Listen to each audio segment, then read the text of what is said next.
second, guys. We cool? Okay. You want me to raise my voice? Okay, man. I'm real low. I'm real low profile, so I'm gonna sit up and okay.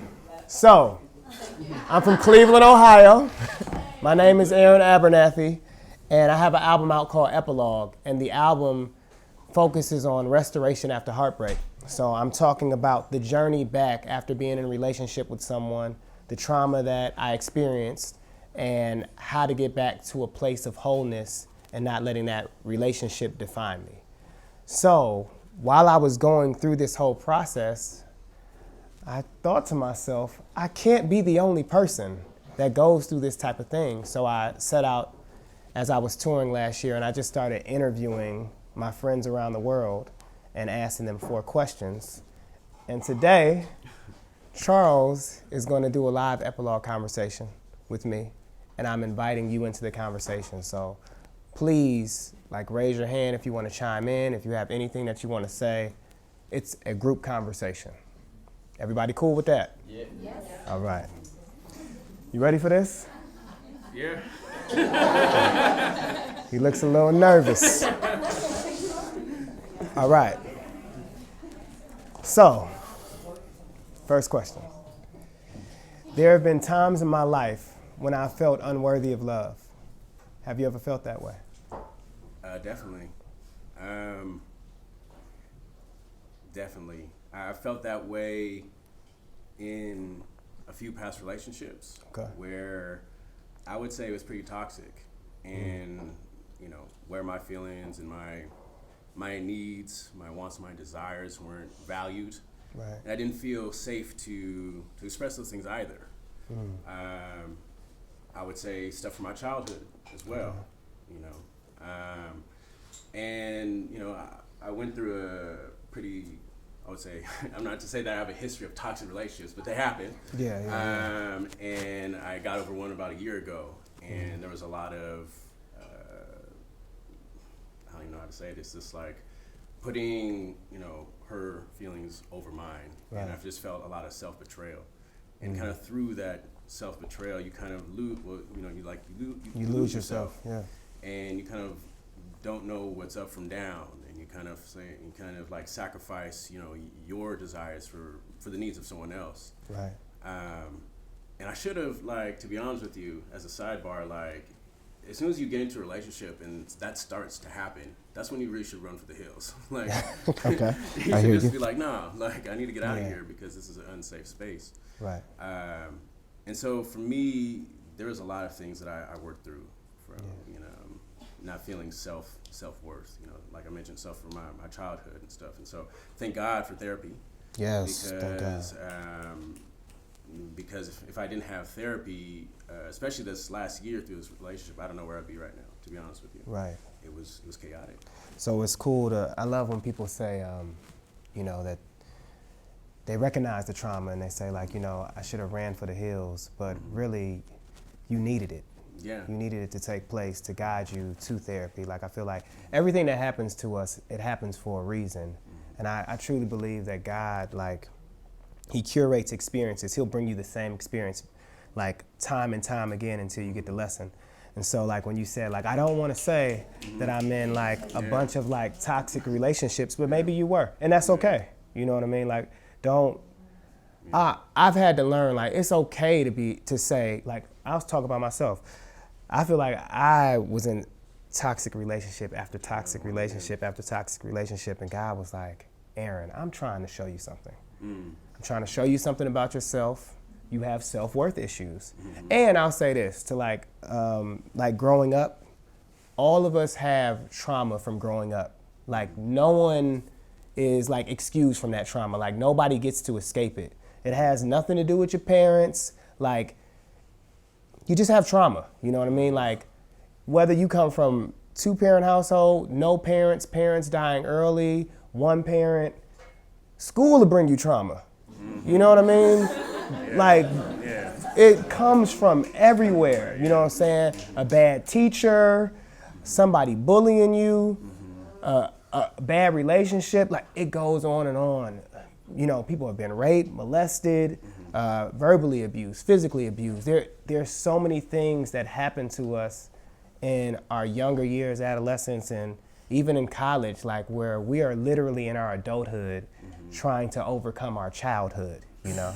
So, again, it's a safe space. I don't want anybody to like feel like you can't talk about anything, because these are the lessons like we go through, and like God is just trying to get your attention and say, hey, these things happen, but I can make them all right for you, you know? But I'm just gonna lead you in a direction out. So it's cool that even though you were like in a toxic relationship, like you went to therapy and, you know, you're working through self-worth, and like, you know, it's like stigma, and especially in the Black community, like totally. for us to go to therapy. But so many of us are going now, and it's a beautiful thing. So give it up for Charles for that answer. That was good. He was nervous, but he's good. Okay, I'm gonna go to question number 2. Let's see. Okay. Hold on, before we do that, does anyone have anything to say about question number 1? Anybody want to chime in? Silence, okay. It's cool, okay. I do want to say something, actually. Okay. I really like how, I don't know, I'm from here, Spain, and here I feel like there's a stigma about men especially going to therapy, and like, you know, male vulnerability, and I just think it's really cool that we're talking about this here, especially, you know, like talking about the importance of realizing that you need to start therapy, which is, you know, is not a bad thing. It's a great thing, I think. I go to therapy myself, so thank you. It's self-work, you know? Okay, do you feel that previous heartbreak has affected the way that you pursue romantic relationships? I'm sorry. Do you feel that previous heartbreak has affected the way that you pursue romantic relationships?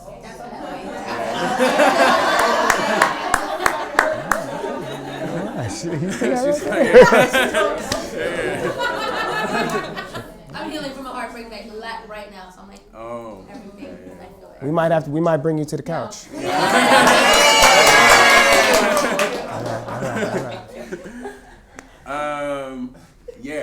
I think right after I ended my last relationship, anybody that I came in contact with, I was just like, I'm stating my boundaries. I'm stating like all the things that I'm not gonna do, you know, up front. Like, you know, what's your name? No, I'm fairness. I value myself. You know what I'm saying? They're like, oh shit. You know. But it just put me in this space where I was just like, because a lot of that power was stripped from me. And I can't, and to be honest with you, I can't fully blame my ex for everything. That's not fair. You know what I'm saying? But I have to, this kind of goes back to the first question, like blame also affects your self-worth. You know what I'm saying? But I had to take on the responsibility for my part. And one of the parts was like, I just gave up my power. Okay. Because I trusted this person was going to take care of the power for me. Like, we're going to share this power. And then I realized like my power wasn't valued. And that's a whole story, but but in terms of like your question presently, like so now when I'm approaching a relationship, I'm not in a relationship, but if I were to start dating, I would want to like establish like what our boundaries are first, because that wasn't established at all. And even when I was bringing it up, my ex-partner, you know, she was just like, no, I don't want it, because to her it was like a power balance. Like if we talk about boundaries, I'm not gonna have power. I was like, no, that's not true. Like we have mutual power because we're sharing each other's boundaries. Now I know where you're coming from, what to do and what not to do. You know, so because of that, I think the next relationship that I approach, like I want to make sure that that's talked about, and talk about like sharing power, and that this isn't a power struggle. Okay. You know, that we're a team and that type of thing. Okay, I gotta ask you that because I'm sorry, y'all. Okay, so when we talk about boundaries and power struggle, not to dive too deep, but what was the power struggle? Like what was the So I think, and I realize sometimes when you're in a toxic relationship, it has nothing to do with you.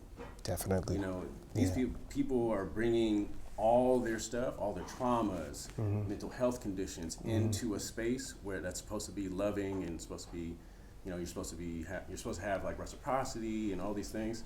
But I realized that she had been victimized and she had gone through a lot of different things that had nothing to do with me. Right. And so she was bringing in all that.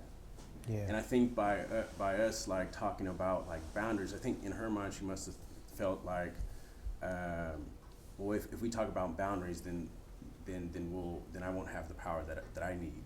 And my thing was like, well, I'm not here to have like a fight with you, like over power. Like, you know, we should both have that. We should both feel empowered to talk about whatever, to express ourselves, and have a safe space where we can communicate and grow and all these things and be vulnerable. Yeah. You know. So vulnerability was missing. I think that it was missing. It was like this, and this is my perception. Now it's kind of unfair because she's not here, obviously. So we won't. Let's not even talk about her. Let's just talk about you. Do you feel like, from your perspective, vulnerability was missing? Was there a point where you're like, I no longer want to be vulnerable? Yeah. Okay. I think because it was just like you had to be vulnerable. It was like really just pounding into me. You were saying that to yourself? She was saying that to me. Okay. And to where I got to a point to where I felt like this one moment where I was just literally like ripped open. Okay. Like it was this spiritual, I won't even say spiritual, this is emotional like break. Yeah. And after that, I just felt like this was too much. It was too overwhelming for me. Okay, this is my last question on this. I'm sorry, y'all. This is literally like how I do these interviews. So do you feel like you were being vulnerable and she was pushing you to be more vulnerable? Yeah. Or do you feel like you were being vulnerable and she wasn't reading your vulnerability? I think it was a combination of the two, to be honest with you. Like, I felt like I was being vulnerable. I was doing my best. I was doing relationship research. I was like doing all these things to make it work, to show her that I'm in it, that I want to be vulnerable, that she doesn't have to carry the load emotionally on her own. Yeah. But that was like never enough. And I think that was like a theme. Yeah. In my last relationship. I want to read something because you brought up something about blame, which I find interesting, that I think people miss like blame versus like responsibility. And so it's important to understand that responsibility isn't the same as blame, all right? While blame determines who was at fault for something, responsibility determines who was committed to improve things. And it seems that you were like committed. It's really committing to yourself to improve things, you know? So I feel like this is why you're sitting here. You went to go do the work, you know what I mean? And you're committed to improving things, and I think it's gonna really stand out in your next relationship. So. I hope so. Yeah, you know. Anybody wanna chime in on number 2? A lot of y'all had a lot to say. I know, you don't have to make it personal, but like, you know, do you wanna say anything? You cool? I'm cool. Okay. Yeah. Yeah, I find really interesting this second question, and I think that we cannot be completely ourselves and shine our own light without being completely open and vulnerable. Yeah. So past experiences, as Charles said, create fear and fear of rejection and fear of suffering again. So we create like shields and masks that protect ourselves from what we believe that is dangerous for us. And this, I think that doesn't allow ourselves to create something beautiful in a new relationship. Yeah. So I think that is, yes, past relationships really affect to our current. You're right. Yeah. I'm gonna come back to you. I got something to say about that. Actually, it's to complete what she's saying. Yes. Sorry, my name is Aminata. Sorry for the French accent. No, sorry. No. Okay. So actually, it's just to complete what you're saying, because she's saying that past relationship can affect the new one. Actually, if I may say that it's a way the past relationship has ended that can affect the new one, because some relationship was like toxic and very bad for us. So when we finish this relationship, we are ready to love again, but for the real love, meaning that we leaving the past relationship with everything bad. So when we find a new one, we are like totally new and we open again. So actually, it's the end of the last relationship that is like affecting the new one, but not the relationship entire. See what I mean? Yeah, like a lack of closure, and you know, like the way that it ended, kind of. You want to like close that one so that you can move forward. Begin a new chapter. Gotcha. And you're free to love again, to meet the real love. Okay, definitely. So going off on this, there's an incredible quote. Hi, I'm Erin. There's a lot of people here that don't know. Erin with an E. Erin with an A. There's a really important quote that I've been ruminating on. That obviously it's by Maya Angelou. One of the most important quotes about love I think that exists in the entire world, which is always have the courage to try love one more time and always one more time.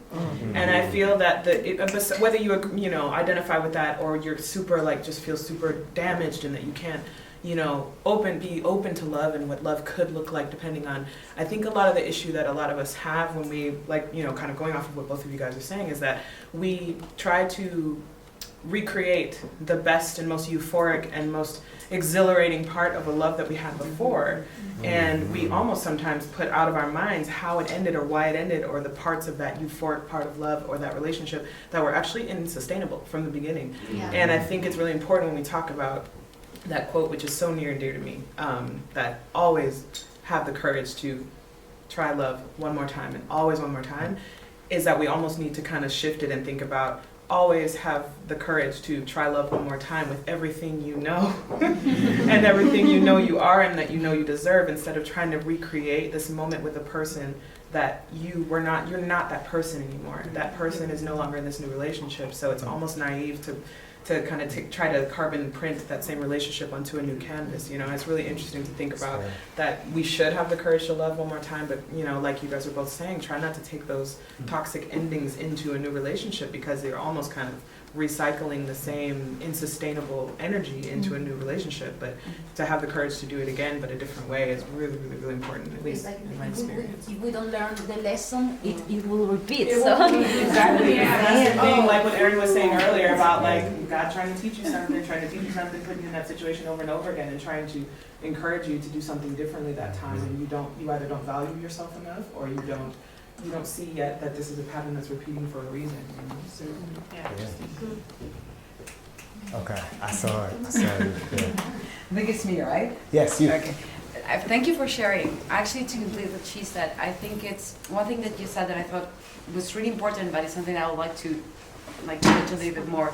It's basically that when you're in a toxic relationship, the other person is the one that is toxic. The other person is one, and that's true. But at least for me, I became toxic as well. So I was the one that, even though I was in a toxic relationship, I turned into someone that now I can see I was toxic, because I transformed who I was, and I didn't like who I was at that moment. So I really like what she said, the whole thing about accepting who you were and taking that power back and saying, okay, I learned something, but I'm not going to focus on the other person, because the other person has their own issues. But clearly, I transformed myself. I was vulnerable, and something a part of me came out that I didn't like. What am I going to do with it? I don't want to be that person anymore. That's not me. I don't feel comfortable there. I need to change. So it has to be your own work. And you have to leave the other person behind. You just have to let them go, I mean, at least that's my opinion. No, that's great. That's great. Teresa, you want to? Okay, so I wanted to comment on the idea of having a pattern in the type of relationships that you engage in. I actually realized that I had a pattern, and I kept attracting people who essentially couldn't love me in the way that I needed to be loved.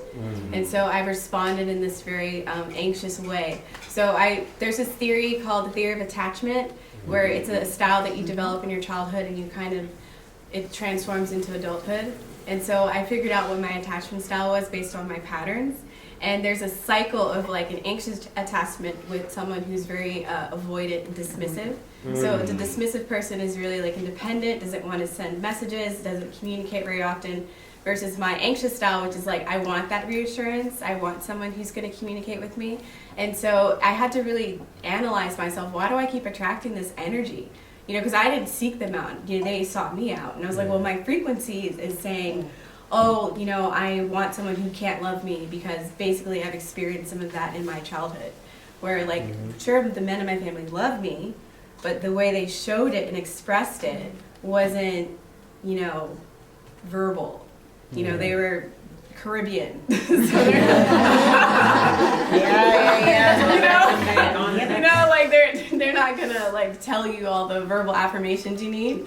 And only recently has my dad been like working on telling me he loves me, he's proud of me, which has really helped me quite a lot. And so my mom, she's been instrumental in my process of analyzing myself. So I'm in the process now of interrupting my pattern and realizing that I am worthy of love, and figuring out what it is about me that I need to heal and love fully so that I can attract the love that I really want. Okay, one more. I didn't see you.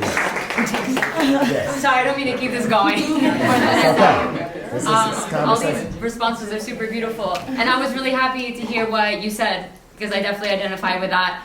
And I think that in terms of we can carry toxicity over, but also from our own selves. And I think we can almost develop a superiority complex, thinking that we are like the best relationship giver, the best lover, and that always may not be true. And you have to be prepared to be in a relationship with someone different who calls you out on your bullshit where someone maybe didn't before. So maybe someone told you you're the best, I love you, and they didn't, you know, tell you really how you made them feel. And you come into a new relationship and they're giving it to you, and you can feel like, no, like I don't like this, like F you, I don't want this. But I think you really have to be open to realizing that you are a changed person and you're with a different person, and you have to adapt depending on what it is that you want out of that. Exactly. I like that. Thank you. Man, that was great. Everybody. Oh, goodness. This might be, so every Epilogue live conversation is always different. This is my second one out of the country, and you guys are killing us. Like, thank you so much. Man, wow. So I'll say this to close this section out, or this question out. I heard you talk about, you know, fear and closing off because of your past.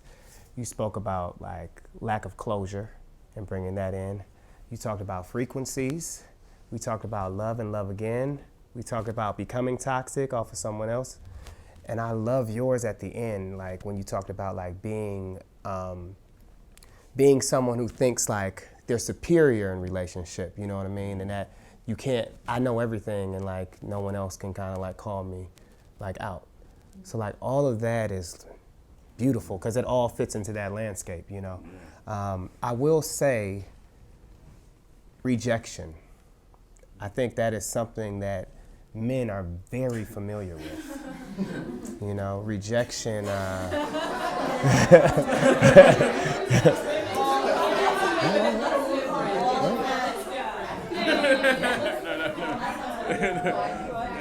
I'm still?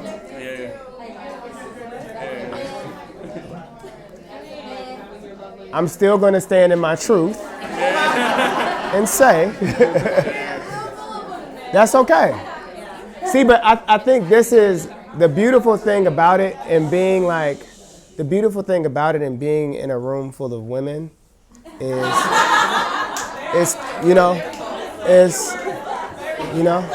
room full of beautiful women, is that it's to be able to stand in your truth and say, men, since we were little, especially when it comes to relationships, we get told no a lot.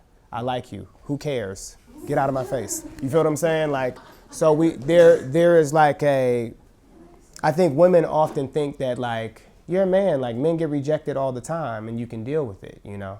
And sometimes I've noticed in my dating experience, like if I reject someone, they're like, wait, me? You know?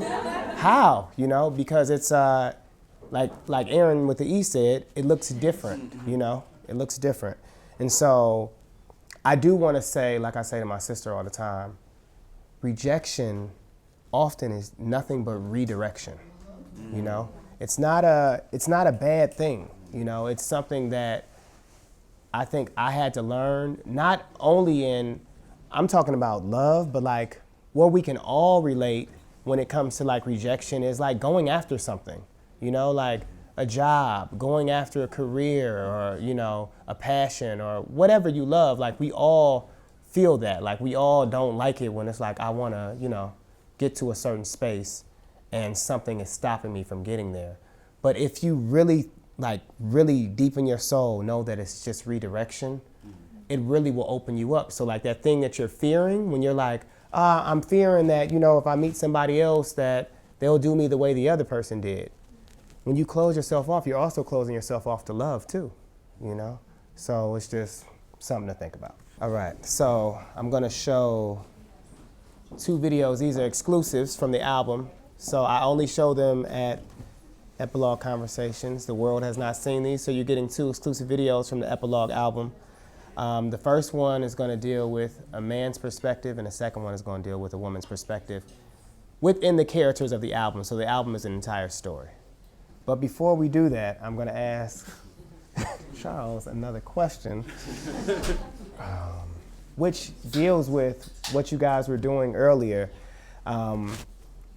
The question on vulnerability, I saw that there was a lot of votes that men, was it something about men aren't vulnerable or men? It's more difficult for men to be vulnerable, okay. Is this how women feel? Yes. Yeah? I will say, I have 6 brothers and they tend to give me the same feedback. That Okay. they find it more difficult because of societal pressure. I like that. Men, do you feel that way? The handful that are in the room? Yeah. Okay. Vulnerability. Women use that word a lot. They talk about the importance of vulnerability and wanting a man who is able to articulate themselves in an honest and transparent way. Is this right? Yeah. I think Okay. there's a contradiction though. Okay, hold that thought.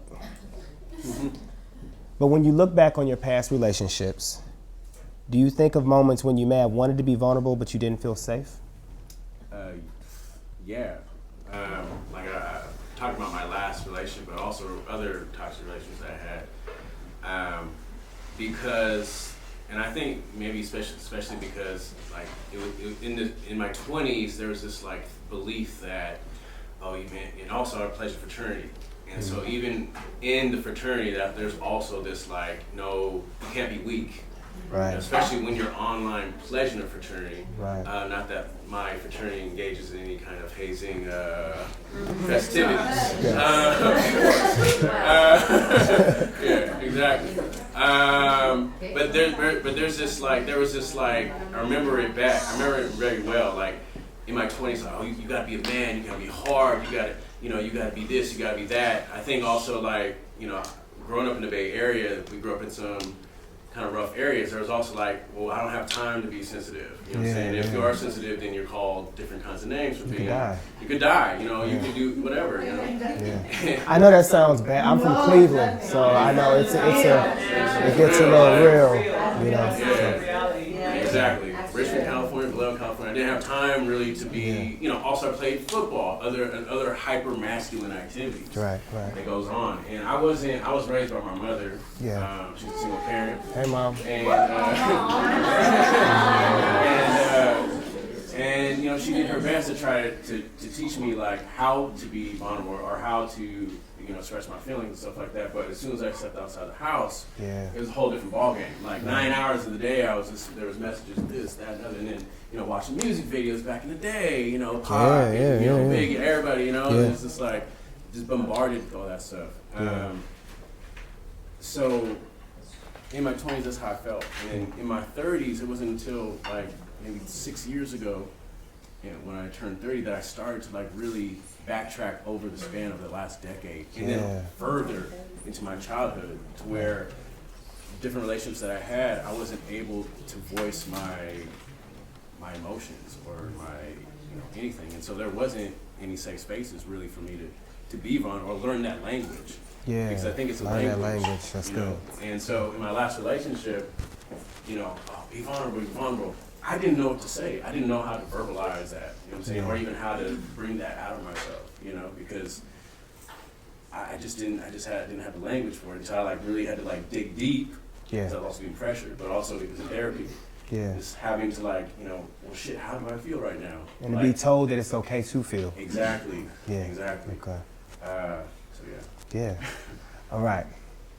Before I'm gonna show a video, but I want you had just something. a quick question for the men that are here. Do you think it's more difficult to be vulnerable in front of other men or in front of women? Good question.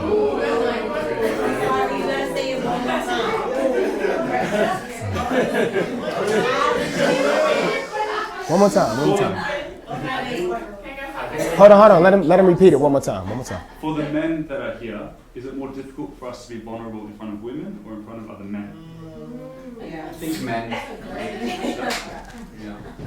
I was going to say, I feel that way. Men behave two different ways. Like, you behave differently in front of women and in front of guys. So when you're with your boys, you can be vulnerable in a certain way. That is acceptable for them. But you might not be the same way. You could say the same story in the same sentence, but you say it in a very different way for the girls. So, and in some cases, you may be way more vulnerable with your boys that you've grown up with, and then maybe with your girl, actually, you know what, I don't want to do this. Because of the point you were saying earlier on about how, and the same as Charles, spending a long time trying to figure out how to be vulnerable, because you're taught not to be vulnerable. Yeah. And especially in front of another, guys will encourage you not to be vulnerable, so. Yeah. Can I ask a piggyback question? Are there any LGBT men in here? Because I would be curious. I was going to say, for me, it's easier to be vulnerable with girls. Because That's what I wanted to know. Because I was gay, I feel like if I was vulnerable, guys would judge me and think it's gross and want to beat me up or something. Right. Especially growing up in a small town in Colorado, so I was really not vulnerable, really closed off to especially guys. And so all my friends were always girls, so I was always these are my 3 girls I'm with right now. No doubt. So I've always been really open and vulnerable with girls, and much less so with guys. It's a lot harder, either whether they're straight or gay or whatever they are. It's a lot harder for me to be. And I'll piggyback off of that too. What's that? I was wondering, do you feel that that's chainment? Trigger warning, I'm stuck in this house, so if I cross words, it's normal, I'm not short circuiting. Anyway, so I'm wondering, also sorry to interrupt, I'm wondering if you've noticed this be different, and it's a curious question. Yeah, I mean, so I moved to California, to San Francisco, which is super LGBT friendly. Okay. And then, but when I went back home to Colorado, I noticed that my generation, all the friends I went to school with that I was scared of coming out to and being vulnerable with, are a lot more open and accepting. I'm out to all of them, and they're way cooler than I thought they would be. And I think it's because I was more vulnerable, and they like me as a person. They're like, oh my god, it's so cool that you're gay, and you're a cool person.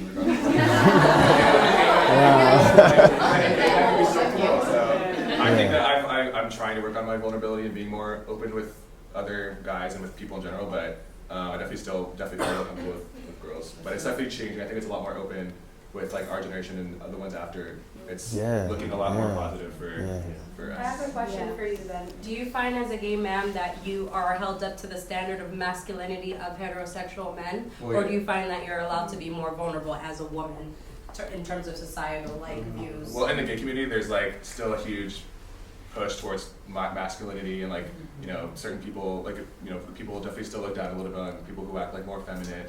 I feel like I definitely act a little more feminine with my gay friends, and we have a different lingo and different way of interacting. But I still feel even within the community, we still have expectations of being more masculine, and people hate. There's people on the dating sites that look for only masculine, straight acting guys because they think that being around feminine acting guys is gross and annoying and embarrassing.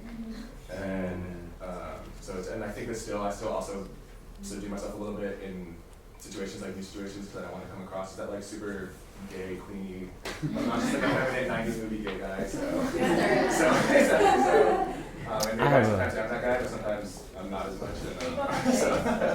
So that's interesting. What's your name? Eric. Eric. It's interesting that Eric says that because it's literally what he just said. You know what I mean? To a certain extent, where he's you within your community, you feel okay, I don't want to come off as queenie to a certain group. You know what I'm saying? And they're still pushing us to be masculine. So I could say, in a sense, like, I don't want to come off soft to him if we're playing football together. But with one of my friends that I'm super cool with, I could be that soft. You know what I mean? And I love that you share that. Thank you for asking. I love that you share that because it just shows how we're all the same. You know what I mean? And like we put ourselves in these different categories and boxes for what? You know what I mean? Protection. We believe that it's a protection, but it's Yeah, it's. Thank you. Thank everybody. Wow. I'll chime in really quick too. Yeah. To answer your question, like I feel the same way you do. Actually, I feel like I can open up more to women, also because I was raised by a woman too.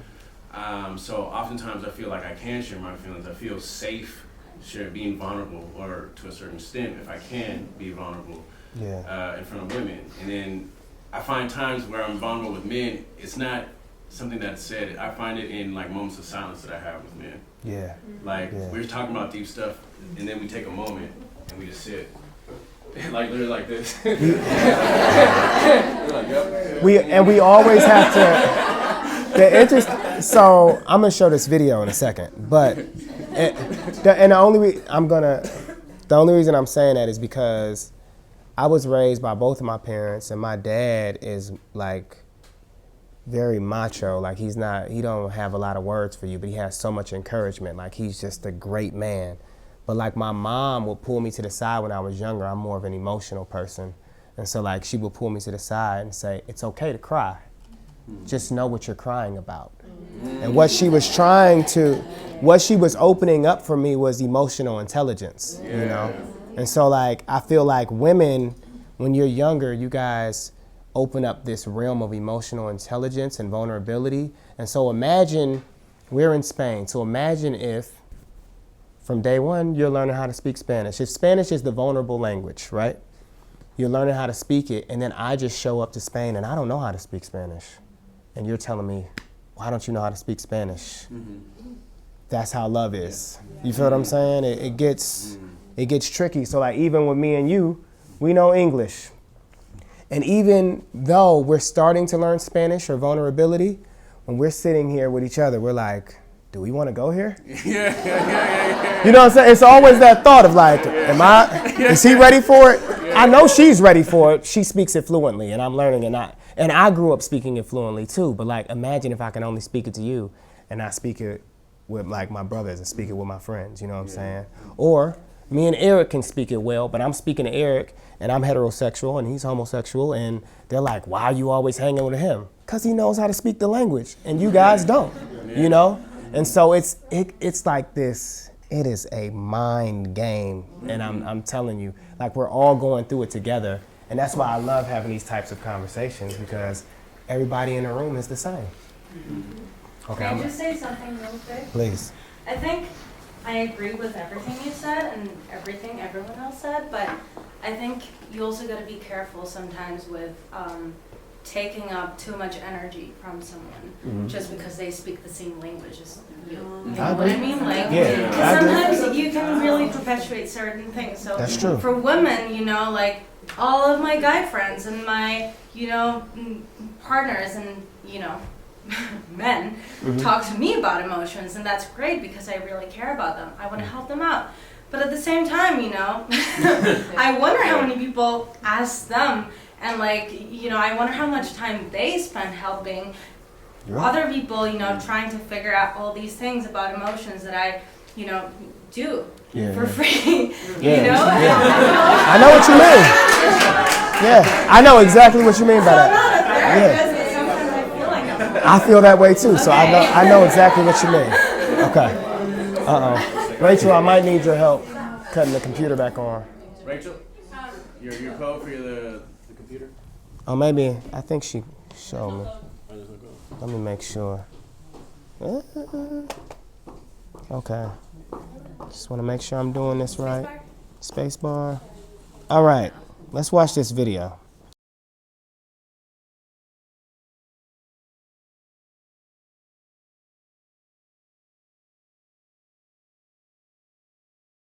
So, when I show this video, a lot of the times I notice that the women who watch the video say he didn't respond. And for me, it's like there's so many non-verbal responses that are missed. So I want to discuss with the men, have you ever been in this type of situation? Yeah, totally. And for you guys, the handful of men in the room. Okay. So let's talk about it. Like, how do you? Yeah. I mean, like I was saying, in my last relationship, like there'd be these similar messages, and I just didn't know how to respond. It was just coming at me, and I was just like, I feel something that I can't put into words. Right. I'd be stuck. I'd be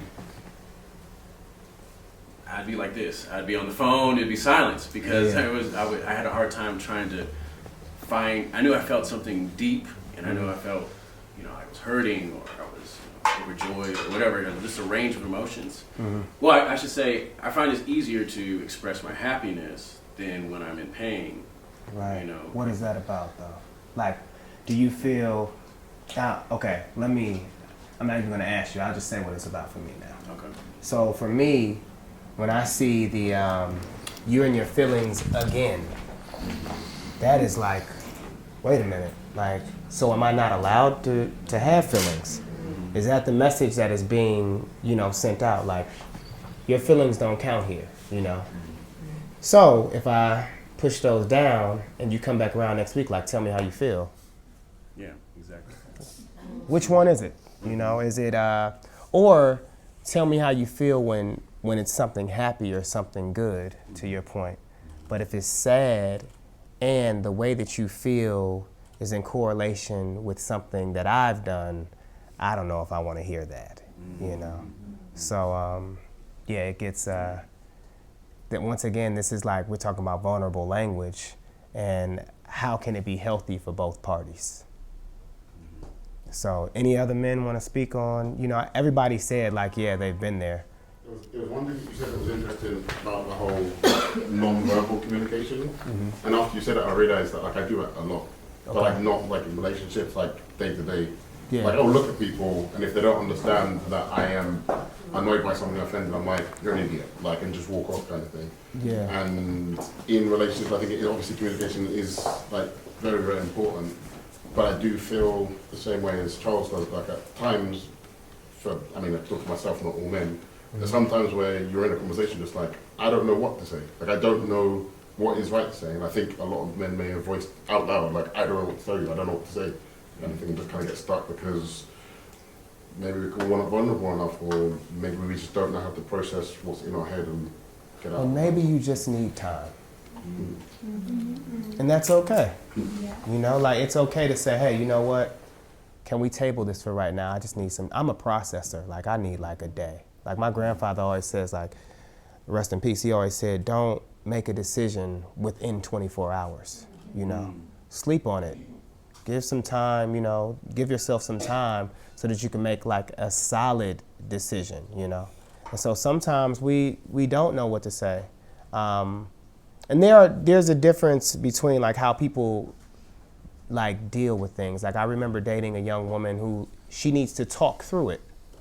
But as she's talking through it, she might say something hurtful that she wants to take back tomorrow. I was just talking through it. But for me, it's I don't talk through things like that. I go home and process. I talk through it with myself, so I won't say nothing crazy to you. But if I'm aware that she needs to talk through things, I could say, okay, when you said that right there, do you mean that? And she's like, I'm just talking through it. I'm trying. These are just thoughts, Now I can say hey, that doesn't work for me, or I can say okay, I got you. I'm not taking that personally. But you have to know the type of person that you are and your communication style, I know this is directed for the men, but... Oh, I'm coming to y'all. But you go ahead, set it off. No, I've been with my boyfriend for over 3 years now, and it's definitely taken a lot of time to understand each other's communication. And I can recognize this because any times that we have to have difficult conversations, I'm all in and I'm ready and I'm being careful with what I say. But now, after this time, I know that he needs time. Yeah. He'll always sit and he reflects, and even though I'm itching for a response and I need you to answer, I'm all right, sit with that.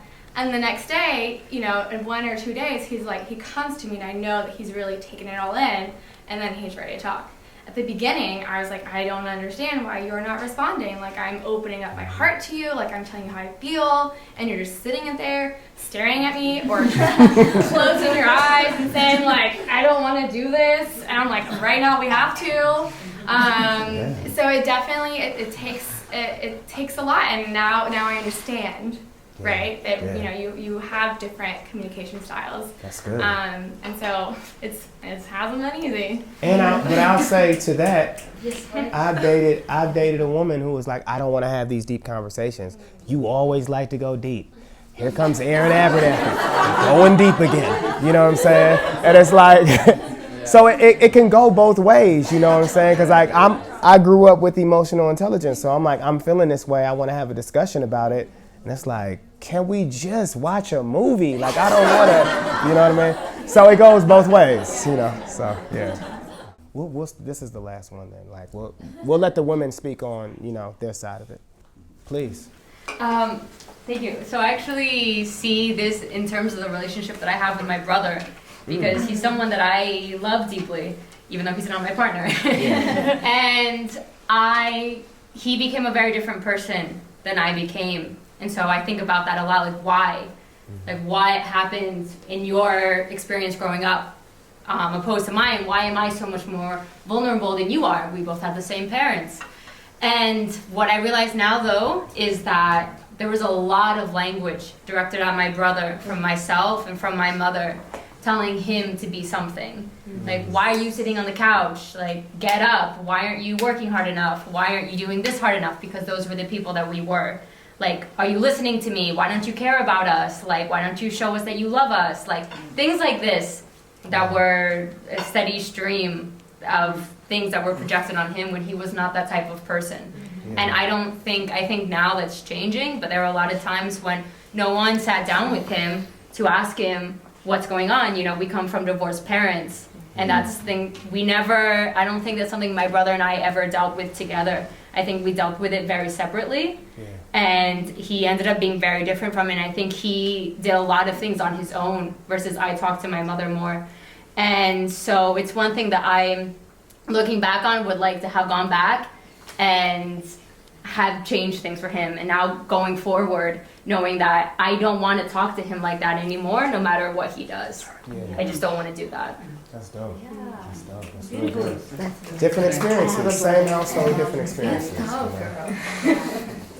So, an interesting thing, two things that this whole thing, even without sound, made me feel. One was, as women, and of course I'm talking about heteronormative, you know, according to society and upbringing and all that and culture situations, like what are we doing as women to perpetuate that defense mechanism? Because it's really important to understand that we also are triggering in a lot of different ways. And sometimes, you know, so it made me feel that, of course, like feel kind of that level of responsibility, because again, I mentioned before, I'm the sister of 6 men, 3 older than me, 3 younger than me, and one is just now at that age where he's feeling things that are sometimes in and out of his control. He's 14 and a half, you know. My oldest brother's 46, you know, so it's like there's a whole spectrum of experiences in manhood and different sets of parents and a bunch of things that determine. So that definitely resonated with me, because it is important to understand how we, as women, whether we're sisters, girlfriends, wives, cousins, granddaughters, daughters, you know, the weight of emotional responsibility that we're putting on men and not giving them that space to figure out exactly how they feel and how they process feelings. The other thing that this made me feel on the complete opposite side is, again, recently out of a very toxic relationship, it does also put into play, you know, it has you think about how do you leverage, you know, a realistic two-sided situation like this, you know, very clearly might have been or might not have been. Obviously, because obviously, you know, people may or may not know like both sides of a story. Although, you know, most of the time you can usually tell where the biggest source of toxicity is coming from. Although we all have narcissistic and toxic and sociopathic tendencies. We all do. We all do to a particular tendencies that come and go, that rise and fall, whether you like it or not. We all have them. We all have them, and we all have periods, and we all have, you know, as other people have mentioned. But one thing was really hard for me about this is that I saw a lot of this And I was just taken back to situations where a toxic person was using this stuff to gaslight me. And and it happens on both sides, because it happens from men to women and women to men, especially when you were with a class A narcissist. It's really difficult to leverage those type of, like, you want to say those things and you know in your heart that you're right, that you really need to be asking this person these difficult questions like, do you not care about me? Like, why are you talking to me this way? Or why are you this? And this person may or may not be giving body language similar to this, or responses similar to this, and you are just like, am I the only crazy one in this situation? Like, this person needs a fucking therapist. Like, they don't need a girlfriend, they need a fucking therapist. That's like, real. and this was, and that was really triggering for me, because I could see moments when I was definitely the source of, you know, kind of this like bottomless black pit of like just unapologetic, no, fix your shit, instead of being listening and opening and being, you know, being a sister or being a partner or being whatever. But then this took me back to other situations where I was like, man, when unhealthy people use this as an excuse to not handle their shit, that can also, I mean, it's hard. It's really, really hard, and it takes you to the space of, what did I do to attract that, deserve that, or am I asking too much, or is it fair of me to not consider that this person has unresolved traumas in their childhood and that they haven't dealt with? Well, the answer is they need a fucking therapist and not a partner. You know, and knowing the difference between those situations, pretty much. You know. Okay, we're gonna take one more. I'm gonna take this young. Okay, I was thinking about how when we have a name for things, it's much easier to kind of understand and kind of deal with it. So I was thinking, you know, like the 5 love languages. The idea, there's an idea that there are different ways of showing love, right? And receiving love. And so the examples are like quality time, words of affirmation, gifts, physical affection, and acts of service. And that, like, don't think that that's cool. She's right though. She's right. That's a good the idea that, like, maybe one person is bringing gifts home, and You can take a quiz. You can take a quiz. But basically that, really quickly so we can move on. No. I think it would be amazing if we also thought a lot about our pain languages and how we express our pain, and then how we are able to then understand that pain.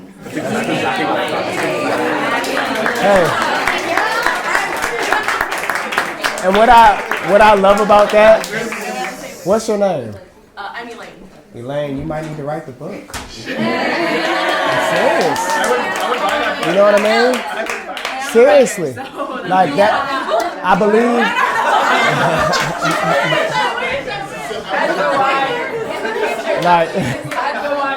Okay, it's okay. I love it. They're on the way in. Okay, guys, so I say that because I believe in inspired action. And like the fact that everybody here is like, wow, like, you know, they've got like the 5 love languages. They have the 5 apology languages, which I recommend if you haven't read it, you should. But yeah, like pain languages, that's the next one. Okay, so I know we have to close. Charles, thank you so much. Outspoken. Thank you. Thank you for having me. Man, you guys were great. I'm gonna leave you with one thing. I'm gonna kind of piggyback on Aaron with an E. I'm gonna say I love everything you said, you know, about the video and the 2 sides of it, you know, and how like some people do need a therapist and they're like leaning on you to like kind of be their punching bag. Yeah. And so I have this theory that I introduced in my last Epilogue conversation in Washington, D.C., and it's called the landmine theory. So all of us, I'll use myself. So when I was born, we'll just say that I was placed on this table, like I was given this table, and this table is my field, and this field is my heart, okay? And so I was born into a family with a mom and a dad and a brother. I'm the middle child, and my sister came later. So I have this field, and in this field is my mom, my dad, and my brother. And as I go throughout life, now I know Charles, he could come into my field. I met you last night, you could come into my field. You could come into my field, and we bring all of these people into our fields of life and our walks of life, correct? So I just met Charles, and Charles does something to me that I don't like, and then he leaves. But every time someone does something to you that they don't like, that you don't like, that hurts you, they leave a landmine, and then they leave. So then, me and you, we start dating, and I invite you into my heart, but I got all these landmines in there. And you step on one and it pisses me off. It just blows up and my heart is like, how could you do that? And you don't even know what you did. So the question is it your job to remove my landmines or mine's? That's it. Thank you for having me. No, thank you.